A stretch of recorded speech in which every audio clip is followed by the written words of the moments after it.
What's going on, everybody? Cleepus Tech here, coming back at you with another video. In this video, we're going to be doing a quick comparison between the Cricket Innovate E5G and the Motorola Moto G5G. Now, before we go any further, as always, I do want to remind you to hit that subscribe button. And if you want to learn more about either of these phones individually, I will be linking to several other videos about them in the description, as well as some information about pricing, availability, and some of my favorite smartphone accessories. So definitely check that out as well. But with that being said, let's get into it. So with the Cricket Innovate E5G, we're getting a 6.6-inch LCD display with a resolution of 720p, a PPI of 269, and an aspect ratio of 20:9. With the Moto G5G, we're getting a 6.5-inch 90Hz IPS LCD display with a resolution of 720p, a PPI of 270, and an aspect ratio of 20:9 as well. So these displays are really similar, and both of them do look pretty decent for what they are. Despite only having 720p resolutions, the images are still decently sharp, and the colors and brightness and everything do look pretty okay. Really, in almost every way, they're actually kind of the same, but the main differences here is that with the Cricket Innovate E5G at 6.6 inches versus 6.5, this phone is a little bit larger than the Moto G5G, but on the other hand, with the Moto G5G, with a 90Hz refresh rate versus a standard 60Hz, the movement on the screen is going to be a little bit faster and smoother, which is going to make the phone feel more premium in general. So overall, whether or not these differences are really that important is really going to be up to personal preference, but overall, I would say for being more entry-level phones, both displays are at least decent. Now, when it comes to storage, with the Cricket Innovate E5G, we're getting 64GB of internal storage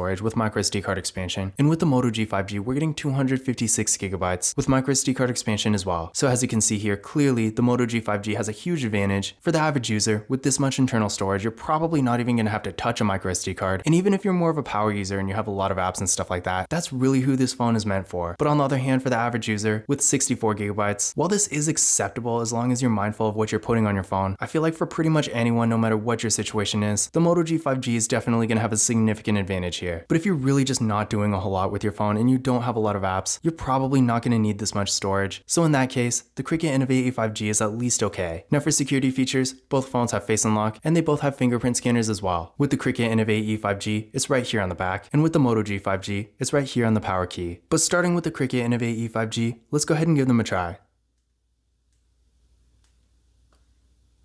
There we go, one more time. And there we go. And now for the Moto G5G. There we go, one more time.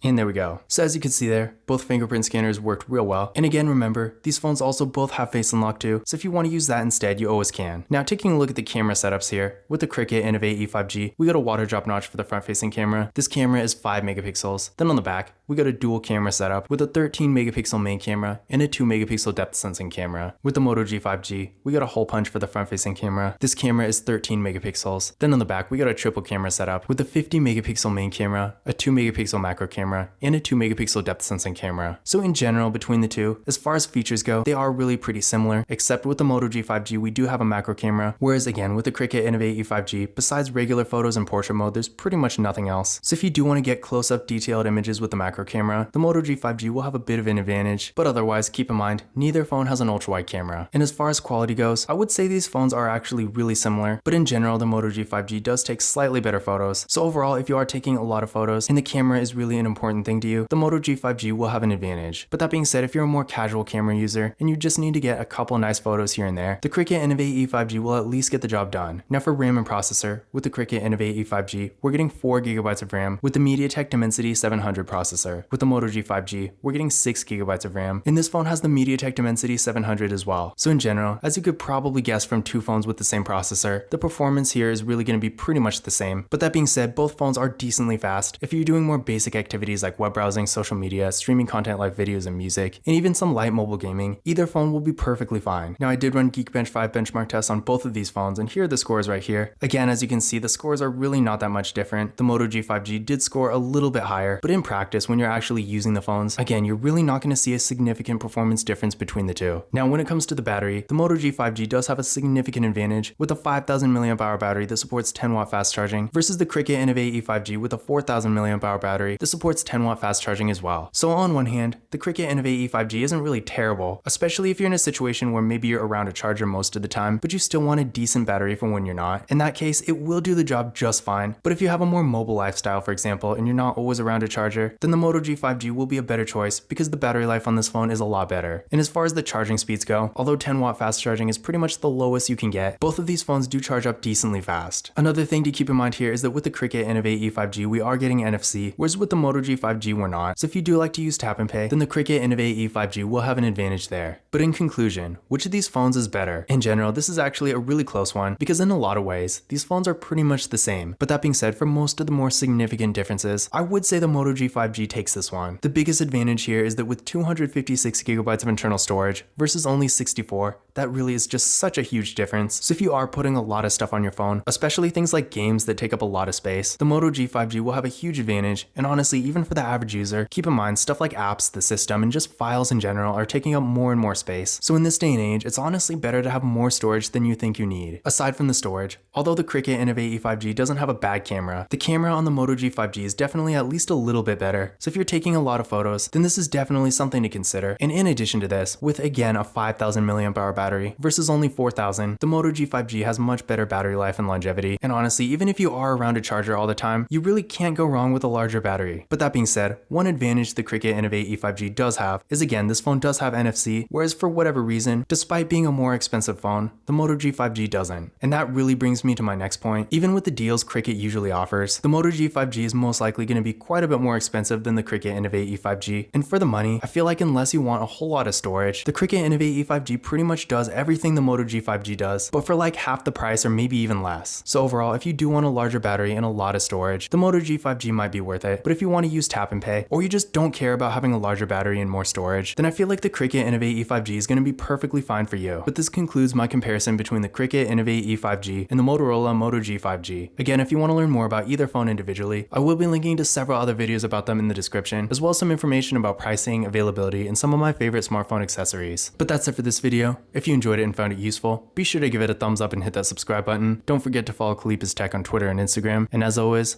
I will see you in the next video.